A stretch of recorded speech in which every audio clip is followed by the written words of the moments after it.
São 2 mandatos como deputado estadual e a possível candidatura à Prefeitura de Belo Horizonte. E ainda, a dupla jornada como deputado estadual e jornalista. João Vitor Xavier é o entrevistado do Política em Foco de hoje.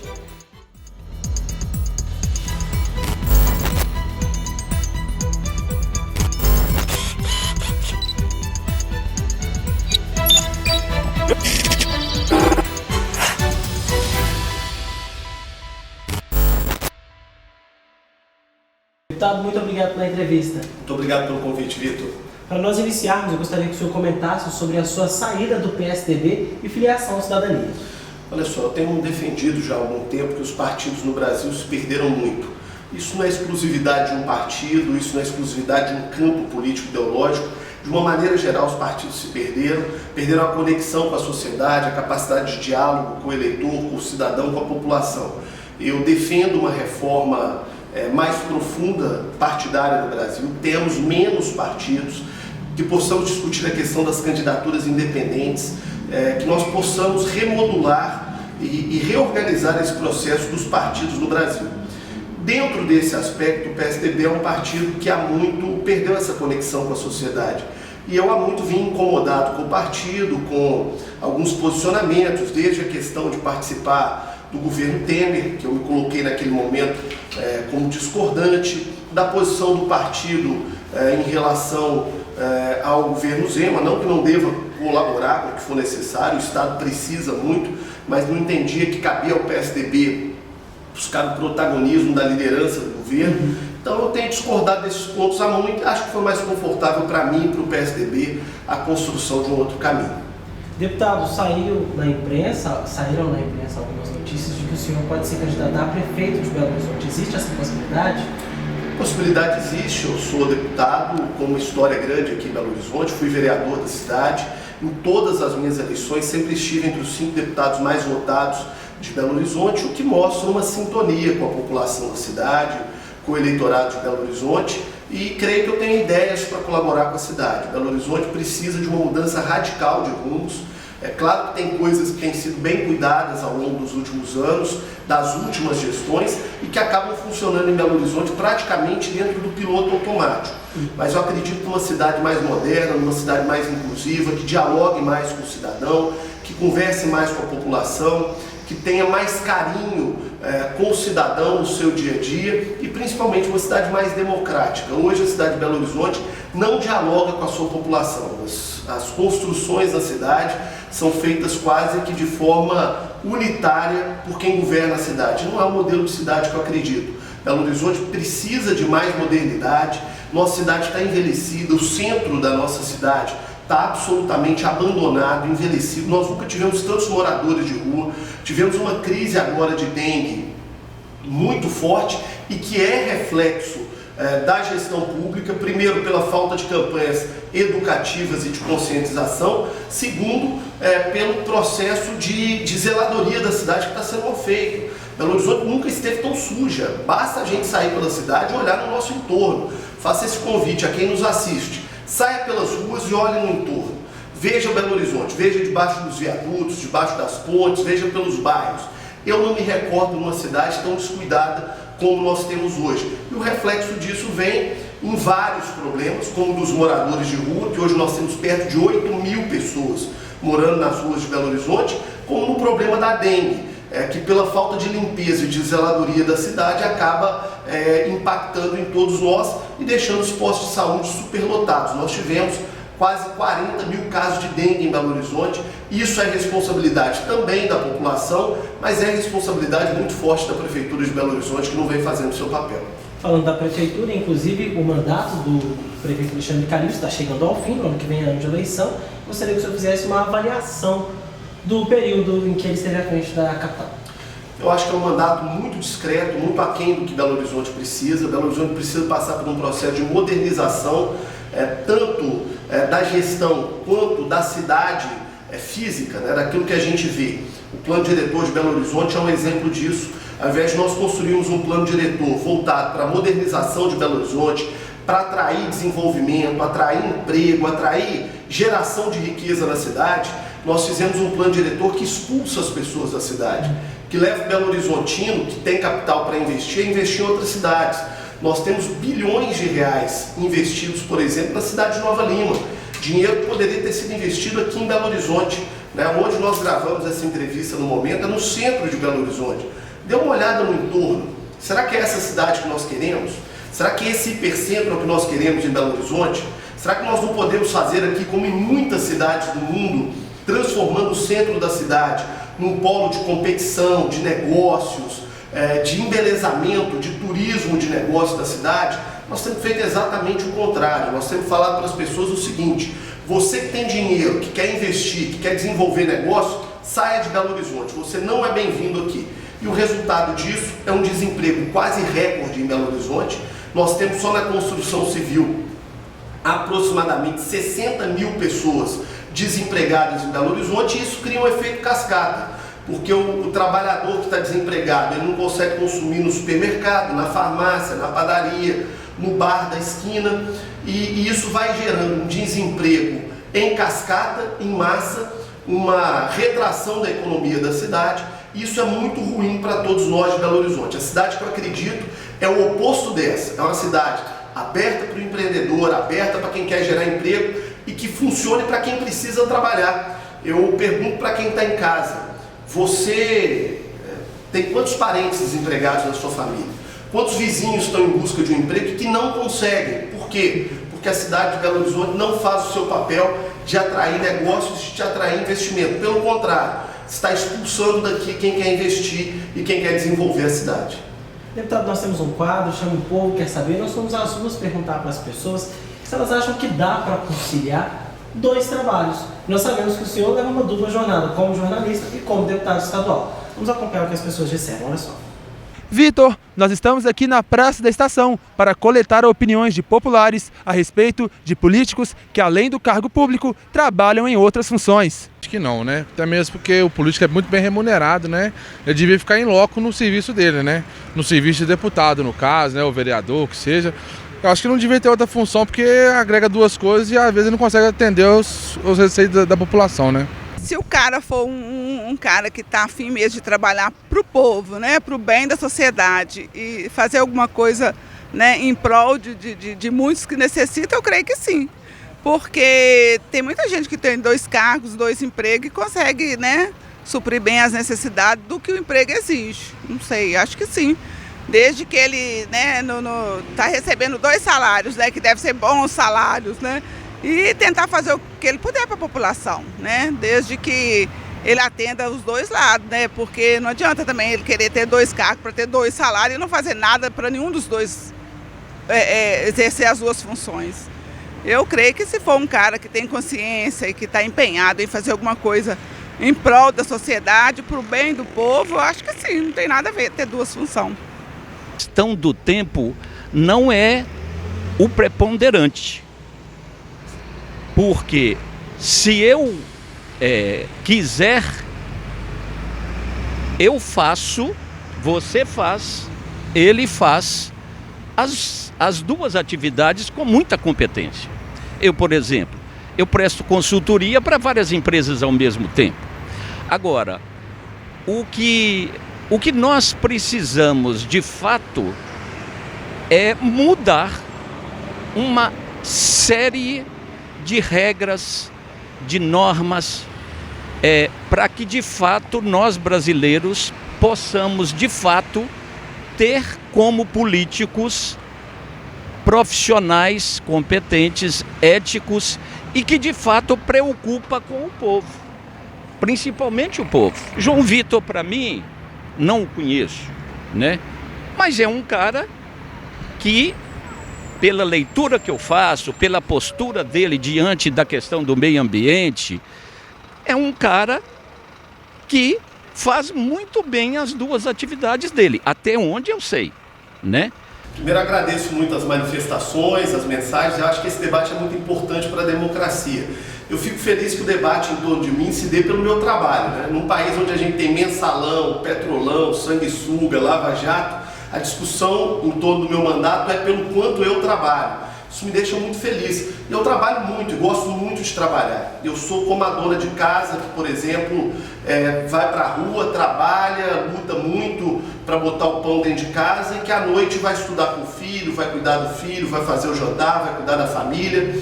Eu sou como aquele pai que trabalha de segunda a sexta no emprego e que no final de semana vai trabalhar no táxi, vai trabalhar no Uber, vai trabalhar de garçom numa festa. Porque quem não nasceu filho de rico, e é o meu caso, tem que trabalhar para pagar as contas, né? Eu tenho a política como uma maneira de ajudar a sociedade, ajudar as pessoas. Política não é profissão. Política não pode ser profissão. A gente não pode viver da política. E eu faço questão de manter meu trabalho como jornalista exatamente pelo ter independência das minhas ações. Exatamente para eu poder manter uma vida reta, limpa, como eu, graças a Deus, mantenho nesses 10 anos que eu tenho de vida pública, onde eu não respondo por um processo, onde eu não tenho nenhuma condenação, onde eu jamais respondi criminalmente por nada, né? Então é o que eu busco fazer da minha vida, trabalhar muito, cumprindo meu compromisso como deputado, onde eu trabalho na Assembleia todos os dias, estando dentro da Assembleia ou até mesmo nos finais de semana, onde vai para o interior, vai para as bases, viaja, roda esse estado enorme que nós temos, e na Rádio Itatiaia, onde eu faço questão de manter o meu trabalho, onde eu faço questão de ter a minha função apresentando um programa que há 15 anos é primeiro lugar no Ibope, e à noite, que é um horário que não conflita com a minha atividade profissional como deputado. E continuarei trabalhando, sabe por quê? Porque eu acho que essa tem que ser a vida do profissional. Como quem está em casa nos assistindo, que tenho certeza, quantas enfermeiras trabalham em 2, 3 instituições hospitalares, quantos médicos trabalham em 2, 3 hospitais, quantos advogados profissionais do direito que fizeram um concurso público e que continuam advogando para poder pagar as contas, como o cara que trabalha no Uber e que trabalha em outro emprego, como o cara que trabalha como motorista de dia, como garçom de noite. Quem não nasceu filho de pai rico tem que trabalhar. Eu tenho muito orgulho de trabalhar, tenho muito orgulho das minhas funções, continuarei trabalhando cada vez mais para que eu possa ter independência e ter uma vida honesta e estar nas páginas de esporte como jornalista, estar nas páginas de política como político e não nas páginas policiais onde muitos políticos do Brasil se encontram no momento. Fazendo a junção agora da atividade parlamentar e do trabalho como jornalista, tem se discutido o fechamento da Rádio Inconfidência. Eu gostaria que o senhor fizesse um comentário sobre isso. Qual é a sua opinião sobre o fechamento da Rádio Inconfidência? Eu acho que o fechamento da Inconfidência seria o pior dos cenários, né? Porque perderia Minas Gerais um veículo de comunicação importante, tradicional, histórico. Eu acho que o governo deveria pensar numa maneira melhor e de utilizar a Rádio Inconfidência como um mecanismo importante de comunicação institucional, levando material educativo, levando material de interesse público para a nossa sociedade. O rádio é um equipamento muito importante de comunicação, porque o rádio ele é muito capilarizado, ele chega longe, para quem vai consumir ele é barato, né? Com R$10 você compra um radinho no comércio. Então o rádio é muito importante, o rádio tem que ser valorizado. Eu acho um erro, eu acho que é desnecessário você abrir mão de um veículo de comunicação tão importante para a nossa sociedade. Deputado jornalista Hugo Cerello, do Sistema MPA de Comunicação lá de Divinópolis, enviou uma pergunta para você. Vamos acompanhar. Olá a todos, o meu nome é Hugo Cerello e sou repórter policial no Sistema MPA de Comunicação, no Centro-Oeste Mineiro. Deputado, a minha pergunta ao senhor é sobre um tema delicado, mas que passa pela função que o senhor exerce hoje e por outra função que o senhor já exerceu. Nos últimos anos, nós temos presenciado várias situações indelicadas envolvendo situações de crimes e a imprensa, especialmente a imprensa investigativa. O Brasil possui números alarmantes. É o segundo país da América Latina que mais mata jornalistas investigativos. Só nos últimos 7 anos, citando um dado curto, são 27 profissionais de imprensa que foram mortos em situações por causa de reportagens de denúncias que fizeram. O meu questionamento, portanto, é como, na função de parlamentar, levantar um debate sobre isso e tentar achar uma solução que, pelo menos, volte a estimular o jornalismo investigativo para que, dessa forma, a imprensa possa cumprir o seu papel dentro da democracia. Obrigado a todos e um bom programa. Muito boa sua pergunta, Hugo. Eu já participei de um debate muito importante na Assembleia a respeito do assunto. Inclusive, na oportunidade, nós recebemos o Eduardo Costa, jornalista da Itatiaia, que havia passado por ameaças desse tipo. A gente sabe a importância do jornalismo investigativo, do jornalismo policial, e é um debate que é necessário ser feito no Brasil. No entanto, ele será muito mais vigoroso e útil acontecendo em Brasília, na Câmara Federal, no Senado da República, pela questão, né, uma questão penal, né, de direito penal, que é a exclusividade das nossas casas federais, né, precisam ser modificadas no âmbito do governo federal, seja pelo presidente da República, pelos nossos senadores ou pelos nossos deputados federais. Mas é uma discussão que se faz necessária, que é muito importante, principalmente para endurecermos as penas contra quem comete atos contra jornalistas, porque ao agredir um jornalista, o que se agride na verdade é a democracia e a liberdade de imprensa e de expressão. Como o senhor já adiantou aqui, o senhor gosta de estar nas capas de política e também de esporte. Vamos falar um pouquinho sobre esporte então, saber a sua opinião sobre o que está acontecendo com o Cruzeiro, né? A diretoria do time está sofrendo uma série de acusações. É uma pena o que tem acontecido com o clube. Eu tenho dito no meu programa na Itatiaia que estão tirando o Cruzeiro das páginas de esporte e levando para as páginas policiais. Eu sou sempre muito cauteloso contra qualquer tipo de acusação.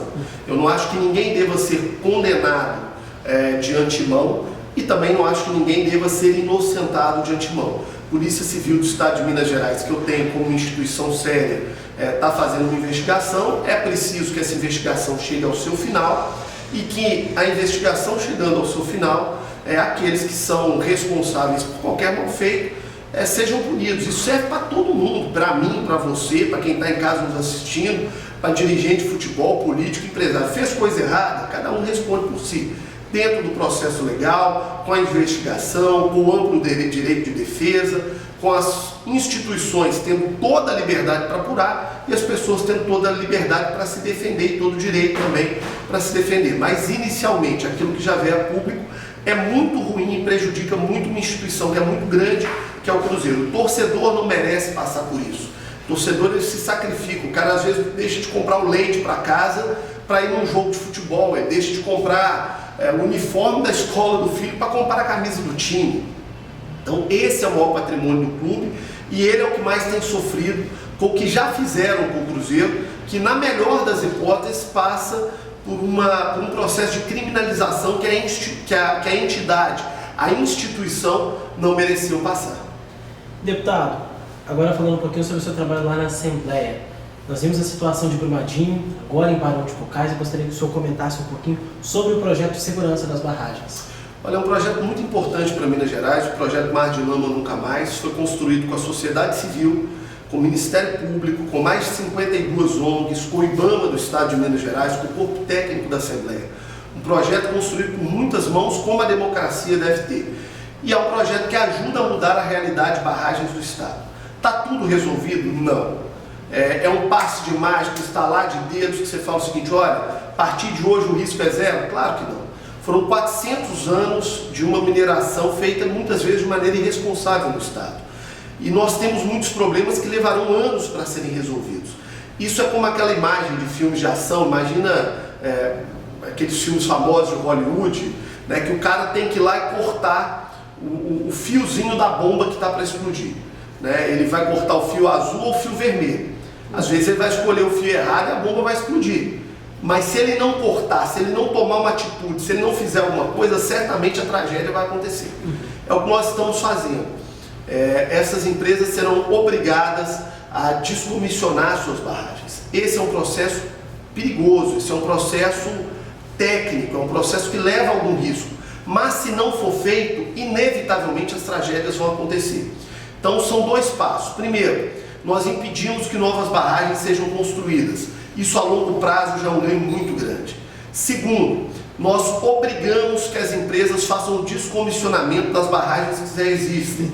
Isso é um processo delicado, mas se não for feito, a tragédia é certa.